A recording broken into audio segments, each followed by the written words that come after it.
The badger is already surrounded. 4 lionesses, 500 pounds of muscle between them, closing on 20 pounds of animal that has nowhere left to run. It should be over in seconds. It isn't. Because the honey badger has never once been told what it is supposed to do.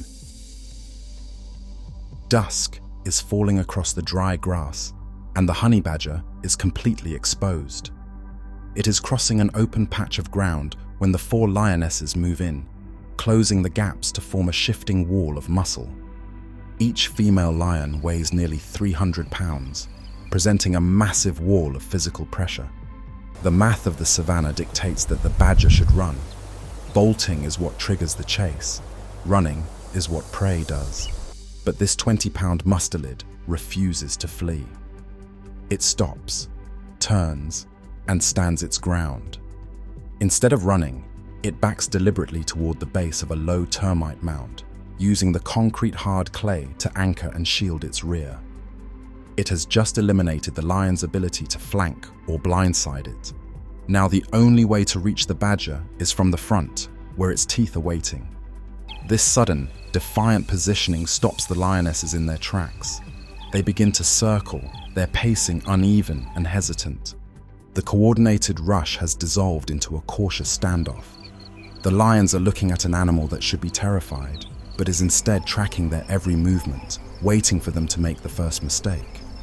The hunt has barely begun, and already the predators are losing control of the encounter. The standoff breaks when the lead lioness lunges forward, her jaws clamping directly onto the honey badger's back. A 300-pound predator has caught its prey. By all laws of the savanna, the squeeze of these jaws should crush the target or choke out its life. Yet, instead of snapping bones, the lioness's teeth meet an evolutionary anomaly. The honey badger's skin is up to 6 millimeters thick, tougher than the hide of some medium-sized hoofed animals. More importantly, this armor is not bound tightly to the muscle beneath it. It sits like a loose, rubbery sleeve. As the lioness exerts hundreds of pounds of pressure, the badger's skeletal frame and muscular body slide independently inside its own skin. Rather than being pinned, the badger rotates a full 180 degrees within the lion's grip. It twists its entire body around inside its skin envelope, turning its jaws toward the lioness's face. With its skull now facing its captor, the badger strikes.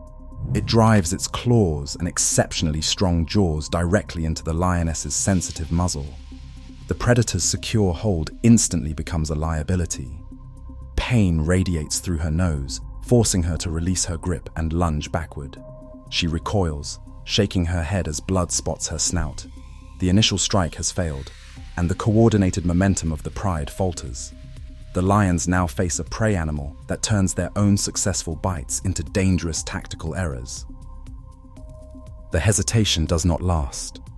A second lioness surges forward, slamming a heavy paw directly onto the honey badger, pinning its small body to the dust. For a fraction of a second, the struggle stops. The badger appears completely trapped under the overwhelming weight. But as the lioness closes in to deliver a crushing bite, the badger deploys a hidden chemical defense. It contracts its caudal muscles, releasing a highly volatile, foul secretion from its anal glands. The sudden, suffocating cloud of sulfur compounds and volatile fatty acids hits the lioness's sensitive nasal passages like a physical blow. Disoriented and gagging, the predator recoils, her head shaking in violent rejection of the foul odor.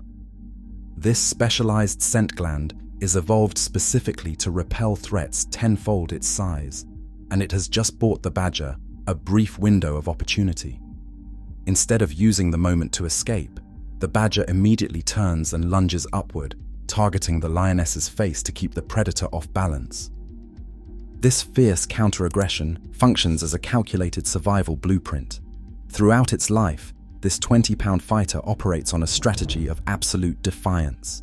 It routinely tears open papery beehives, ignoring thousands of stings to consume the honey within. It hunts highly venomous Cape Cobras, relying on a mutated cellular receptor that neutralizes neurotoxins. Even when a cobra delivers a lethal dose of venom, the badger does not die.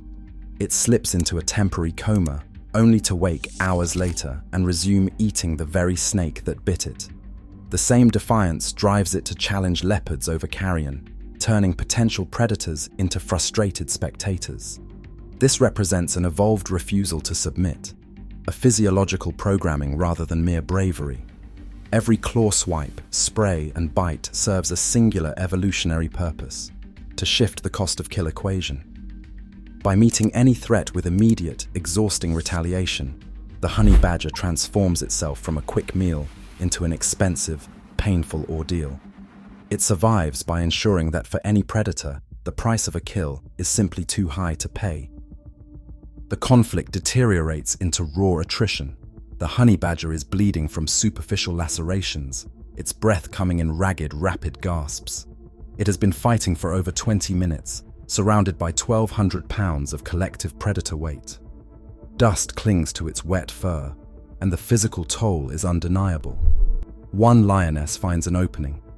She delivers a heavy, sweeping blow with her paw, catching the badger cleanly and throwing its 20-pound body across the dirt. The impact is punishing. The badger rolls through the dry grass, seemingly broken. But the moment the momentum stops, the badger rises. It does not hesitate. It does not nurse its wounds. It turns instantly to face the pride again, baring its teeth and letting out a low, rattling grunt. The lionesses, expecting a defeated prey animal to finally break, are met with the exact same unyielding defiance. The badger's endurance is not about a lack of pain, but a complete refusal to let pain dictate its actions. It stands its ground in the dust, battered but unbroken, forcing the lions to realize that this meal will require them to fight for every single bite. The lead lioness hesitates, her blood-flecked muzzle shaking in the dimming light. She takes a slow step back, refusing to close the distance. This torn snout is the visible proof of a change in the encounter. In the brutal economics of the savanna, a hunt is a business transaction, where the risk of permanent injury must never outweigh the caloric reward of a meal. For a pride of 4 lionesses, representing over 1,000 pounds of apex muscle, a 20-pound target is no longer viable. The pride's body language shifts from coordinated pressure to collective hesitation. They circle, but their movements lack conviction, neutralized by the badger's unyielding posture and rattling grunts. One by one, the lionesses turn away, deciding that a lacerated eye or an infected bite is too high a price to pay for a minor snack. The honey badger does not break its stance or attempt to flee. It remains anchored to the dirt, baring its teeth, tracking the pride until the final predator disappears into the brush. This withdrawal is a logical calculation, not a surrender to an invincible opponent. The tiny fighter survived by making itself too expensive to kill. Subscribe to Paws and Claws for more incredible wildlife battles. Even now, the savanna's ultimate equation remains. Dominance dictates the hunt, but it cannot force submission. In the wild, size decides who wins a fight, but will decides who walks away from one. Subscribe to Paws and Claws for more.